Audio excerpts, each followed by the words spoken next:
नमस्कार, मैं हूं आपके साथ मयंक। आज 21 अप्रैल है और पिछले चंद घंटों के अंदर ईरान और अमेरिका के बीच जंगी हालात जो हैं, इसमें क्या बड़े मोड़ आए, क्या बड़े फैसले हुए, इससे जुड़े सारे अपडेट मैं आप तक पहुंचाऊंगा। और इसके अलावा यह भी बताऊंगा कि आज का दिन इस जंग के लिहाज से निर्णायक क्यों साबित होने वाला है।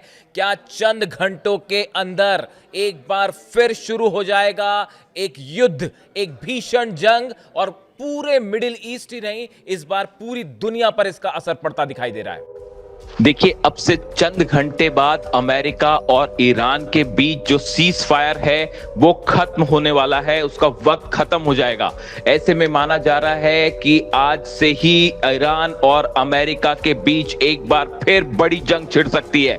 ईरान ने साफ कर दिया है कि किसी भी तरह की धमकियों के बीच, दबाव के बीच किसी तरह की कोई डील नहीं होगी और ना ही वो अपना यूरेनियम सौंपने वाला है। इन हालात में किसी तरह की बातचीत का कोई हल निकलना दूर दूर तक दिखाई नहीं दे रहा है। ईरान बातचीत को भी तैयार नहीं है। यानी जो कोशिशें थी जनरल मुनीर के जरिए ईरान से बातचीत करने की, वो अब पूरी तरह से फेल होती दिखाई दे रही हैं।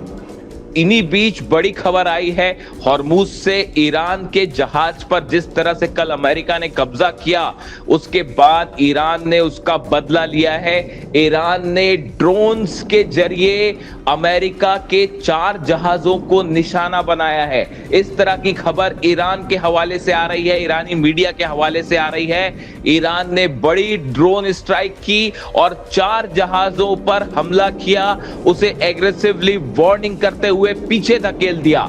इस तरह की खबरें हैं। अब देखिए, एक बार फिर डोनाल्ड ट्रंप ने अनाउंसमेंट कर दिया है कि अगर ईरान ने कोई समझौता नहीं किया तो ब्लॉकेड जारी रहेगा।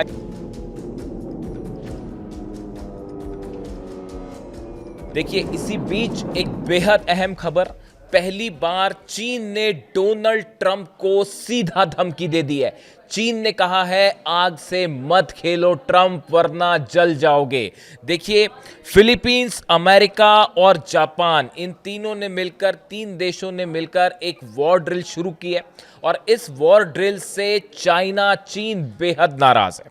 देखिए, 2 घटनाएं ऐसी हुई। एक तो ये अमेरिका की वॉर ड्रिल, और जिस तरह से ईरान के जहाज पर हमला हुआ कल, इन दोनों ही घटना से बताया जा रहा है कि चीन बेहद नाराज है। पहले हम वॉर ड्रिल की बात करें। फिलीपींस, अमेरिका और जापान के जो सैनिक शामिल हो रहे हैं इस वॉर ड्रिल में, इसको लेकर चीन के विदेश मंत्रालय के प्रवक्ता जो हैं गुओ जियाकुन, उन्होंने एक प्रेस कॉन्फ्रेंस में कहा, एशिया पैसिफिक क्षेत्र को सबसे ज्यादा शांति और स्थिरता की जरूरत है।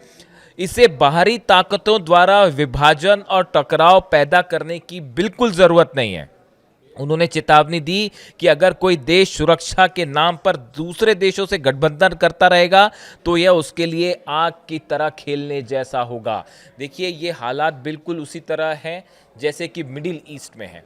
और जो बात ईरान कह रहा है कि अमेरिका यहाँ से मिडिल ईस्ट से बाहर जाए, बिल्कुल वही बात अब चीन भी कह रहा है और अमेरिका से ये कह रहा है कि अगर आप ये मिलिट्री ड्रिल आगे बढ़ाते हैं तो ये आग से खेलने की तरह होगा। ये डोनाल्ड ट्रंप को चीन की तरफ से सीधा चेतावनी मानी जा रही है। देखिए, दूसरी बड़ी गौर करने वाली बात यह है कि जिस तरह से जिस जहाज पर ईरान के हमला हुआ, ये वो जहाज है जो बताया जा रहा है सूत्रों से कि ये चीन का ऑयल इससे इंपोर्ट करता है चाइना। जहाज ईरान का है, लेकिन ये मलक्का स्ट्रेट होते हुए चीन को ऑयल सप्लाई करके वापस लौट रहा था। इस दौरान हमला हुआ। यानी कि चीन का जो ऑयल बिजनेस है वो सीधा अमेरिका के निशाने पर है। वेनेजुएला के बाद ईरान से तेल का व्यापार रोकने की कोशिश, इससे अमेरिका से सख्त नाराज है चीन। और बताया ये जा रहा है कि जो हालात हैं उनके बाद एक बड़ी जंग की तैयारी चीन ने भी शुरू कर दी है। मैं पहले भी आपको इस बारे में बता चुका हूं और अब खबरें जिस तरह से सामने आई हैं कि 4 से 6 कार्गो जेट्स लैंड हुए हैं तेहरान में, जिन्होंने चाइना से टेक ऑफ किया था। उनके ट्रांसपॉन्डर्स बंद थे और लैंड किया। बताया जा रहा है बड़ी संख्या में डिफेंस मिसाइल सप्लाई की गई हैं चीन के जरिए। इस तरह की खबरें डिफेंस इंडस्ट्री में हैं। डिफेंस सिस्टम प्रोवाइड किया है एक बार फिर चाइना ने, और उसमें 1000 से ज़्यादा मिसाइल्स जो हैं डिफेंस सिस्टम से जुड़ी हुई वो ईरान को प्रोवाइड की गई है। इस तरह की चर्चाएं हो रही हैं। देखिए ये बहुत बड़ा कदम है, शायद यही वजह है जो कि CIA के पास भी इसकी जानकारी है, और ये खासा चर्चा का मुद्दा बना हुआ है अमेरिका में।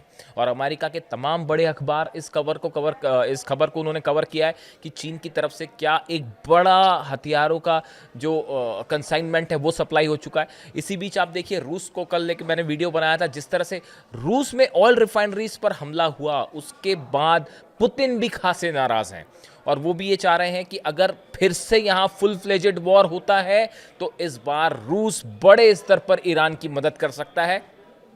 पिछली बार हमने देखा कि डिफेंस सिस्टम को लेकर तमाम सवाल थे, लेकिन अब ये इस तरह की खबरें हैं कि अगर फिर से जंग होती है तो इस सूरत हाल में रूस की भी ज़्यादा अहम भूमिका होगी जंग के दौरान। यानी आप देखिए जो हालात हैं उसमें चीन रूस दोनों अमेरिका के खिलाफ खुलकर खड़े दिखाई दे रहे हैं, और ऐसे ही हालात हैं नॉर्थ कोरिया के। नॉर्थ कोरिया ने एक बार फिर जिस तरह से बैलिस्टिक मिसाइल्स का टेस्ट किया है, और माना यह जा रहा है कि किम जोंग उन ने सीधा संदेश दिया है अमेरिका को कि जिस तरह से ईरान को टारगेट किया गया, इस तरह की कोशिश करने की नॉर्थ कोरिया से सोचिएगा भी मत, वरना अंजाम बेहद बुरा होगा। यानी देखिए अब ये वॉर मिडिल ईस्ट और हॉर्मूज के दायरे से निकल के ग्लोबल रूप लेता जा रहा है।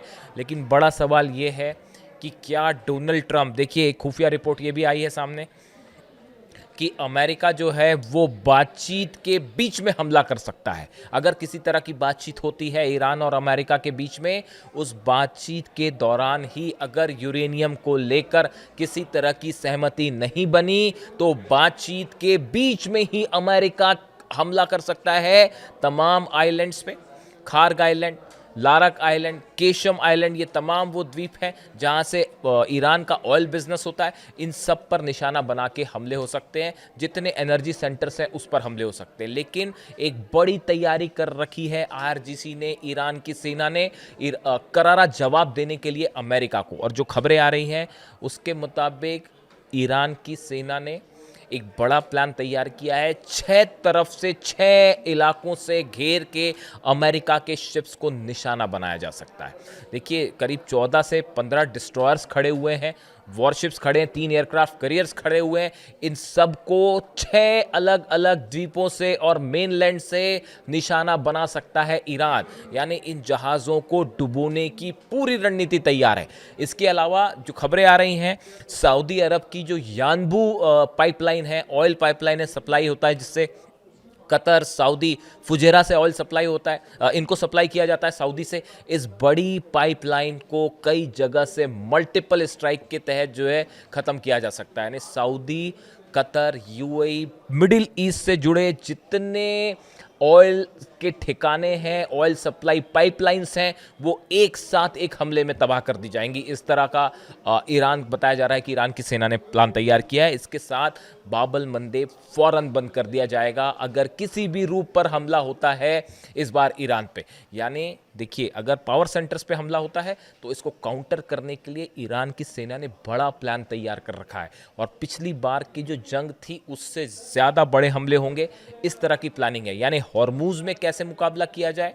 खबरें तो ये भी आ रही हैं कि कल जब जहाज़ पर हमला किया तो ईरान की सेना फ़ौरन जवाब देना चाह रही थी, लेकिन उस जहाज़ में बताया जाता है कि जो क्रू मेंबर्स थे उनको किसी तरह का नुकसान ना हो, इसलिए ईरान की सेना रुक गई। वरना जैसे ही अमेरिका ने जहाज़ को कब्जे में लेने की कोशिश की थी, उसी समय ईरान की सेना तैयार थी जवाब देने के लिए मिसाइल्स के ज़रिए। लेकिन फिलहाल जो बताया जा रहा है कि ईरान की सेना ने एक मल्टी लेवल प्लान तैयार किया है। अगर अमेरिका की तरफ से कोई भी हमला होता है तो उसका मुंह तोड़ जवाब दिया जाएगा। इससे जुड़ा जो भी अपडेट है वो आप तक पहुंचाऊंगा मैं। वीडियो कैसा लगा कमेंट करके ज़रूर बताइए। Thank you so much.